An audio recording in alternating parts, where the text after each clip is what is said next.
इदानीं वेद स्वाध्यायो भविष्यति। अद्य यजुर्वेदस्य द्वितीयोऽध्यायस्य त्रयोविंशं मन्त्रस्य स्वाध्यायो भविष्यति। स्वाध्यायमान मन्त्रस्य कष्ट्वा विमुञ्चति सत्वा विमुञ्चति इत्येतानि प्रथमानि पदानि सन्ति। अब वेद स्वाध्याय होगा। आज यजुर्वेद के दूसरे अध्याय के 23वें मंत्र का स्वाध्याय किया जाएगा।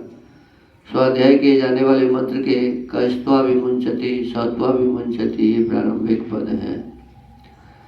ओम कष्ट्वा विमुञ्चति सत्वा विमुञ्चति कस्मै त्वा विमुञ्चति तस्मै त्वा विमुञ्चति पोषाय रक्षसं भागोऽसि। इस मंत्र के ऋषि हैं कष्ट्वेत्यस्य ऋषि स एव प्रजापतिर्देवता निचित बृहति छंदः मध्यमः स्वरः। अग्नौ द्रव्यं किमर्थं प्रक्षिप्यत इत्युपदिश्यते। अग्नि में किस लिए पदार्थ छोड़ा जाता है सो अगले मंत्र में प्रकाश किया है। इस मंत्र के पदार्थ को करते हुए महर्षि दयानंद सरस्वती जी लिखते हैं, कह कौन सुख चाहने वाला यज्ञ का अनुष्ठाता पुरुष तो उस यज्ञ को विमुञ्चति छोड़ता है, अर्थात कोई नहीं।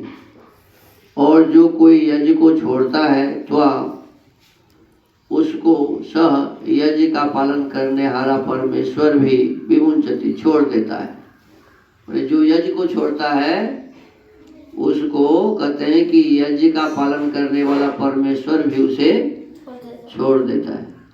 और जो यज्ञ का करने वाला मनुष्य पदार्थ समूह को यज्ञ में छोड़ता है तो उसको कसमय किस प्रयोजन के लिए अग्नि के बीच में विमुञ्चति छोड़ता है, तस्मय जिससे सब सुख प्राप्त हो तथा पोषाय पुष्टि आदि गुण के लिए तो उस पदार्थ समूह को विमुञ्चति छोड़ता है।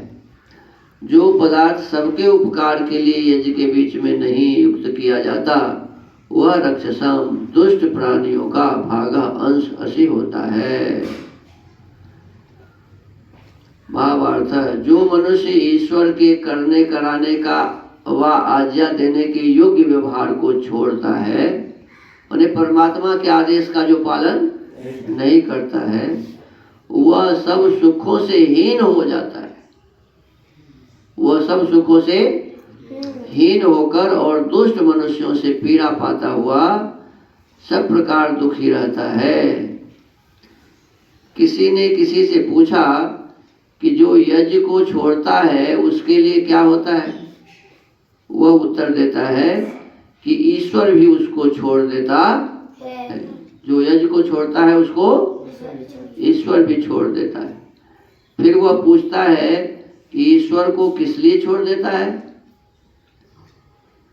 ईश्वर उसको किस लिए छोड़ देता है? वह उत्तर देने वाला कहता है कि दुख भोगने के लिए। ईश्वर क्यों छोड़ता है? दुख भोगने के लिए छोड़ता है। जो ईश्वर की आज्ञा को पालता है वह सुखों से युक्त होने योग्य है, और जो कि छोड़ता है वह राक्षस हो जाता है। तो देखो, ये यज्ञ को करने वाला मनुष्य है, और जो यज्ञ नहीं करता वो क्या हो गया? राक्षस हो गया। जो यज्ञ को छोड़ देता है परमात्मा भी उसको छोड़ देता है। तो इसलिए हमें बड़े ही प्रयत्न से इस यज्ञ को करते रहना चाहिए। आलस्य में, प्रमाद में, किसी भी कारण से हमें इस यज्ञ को छोड़ना नहीं चाहिए। 5 जो महायज्ञ है, ब्रह्म यज्ञ, देव यज्ञ, पितृयज्ञ और बलि वैष्णदेव यज्ञ, अतिथि यज्ञ, तो ये 5 यज्ञ हैं। इस 5 यज्ञों में जो 3 यज्ञ है वो अत्यंत ही महत्वपूर्ण है, ब्रह्म यज्ञ, देव यज्ञ और पितृयज्ञ।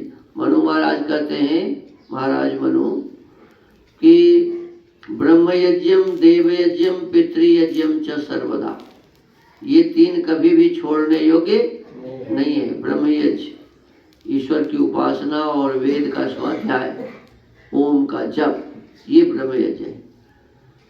कभी भी ओम का जप हमें छोड़ना नहीं चाहिए।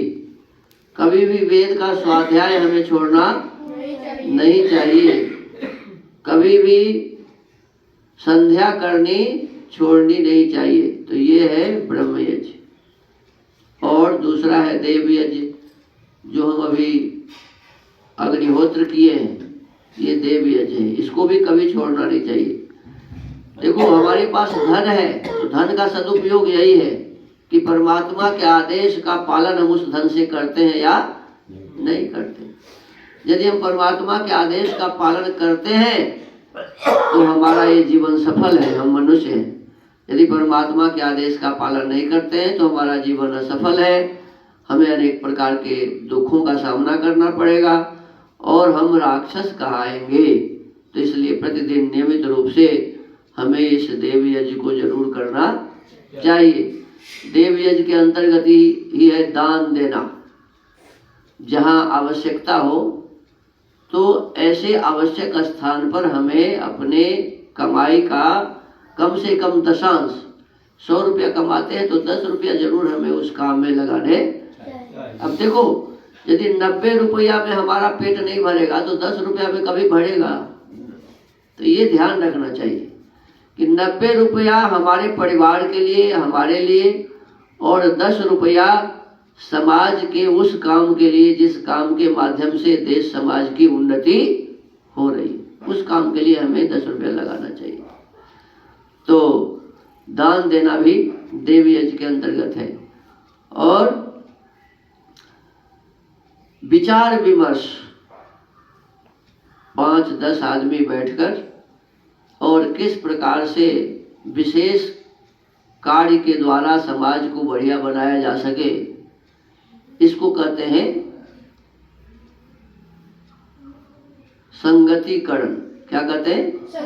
अब जैसे घी अलग है, सामग्री अलग है, समिधा अलग है, तो इससे लाभ नहीं हो रहा है।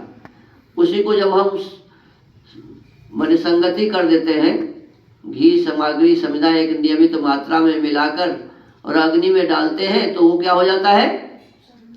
वो अग्निहोत्र हो जाता है, हवन हो जाता है। उससे वायुमंडल की शुद्धि हो जाती है, हमें अनेक प्रकार का लाभ प्राप्त होता है। हमारे भीतर से जो बीमारी आदि है, दुख आदि है, कष्ट आदि, वो दूर होते हैं। तो हमको आपको विशेष रूप से इसको कभी छोड़ना नहीं चाहिए। और फिर तीसरा है पितृयज्ञ, माता पिता की सेवा करना, माता पिता का ध्यान रखना, माता पिता के सुख दुख का ख्याल रखना, और जो भी सामर्थ्य है उस सामर्थ्य को उनके दुखों को मिटाने में लगाना, माता पिता के प्रति समर्पित भाव रखना, ये पितृयज्ञ के अंतर्गत है। तो हमको आपको ये तीनों कभी भी छोड़ने के लिए नहीं कहा। और बलि वैष्णदेव यज्ञ और अतिथि यज्ञ माने अन्य जीव जंतुओं की सेवा, और जो हमारे यहाँ विद्वान आते हैं उनकी सेवा, जब वो आएंगे तभी होगा, या जो सामर्थ्य हमारे पास है उसके हिसाब से इसको हम करेंगे। तो ये हमें निश्चित रूप से करने का आदेश इस मंत्र में दिया हुआ है। तो हमको विशेष रूप से यज्ञ को कभी छोड़ना नहीं चाहिए। आज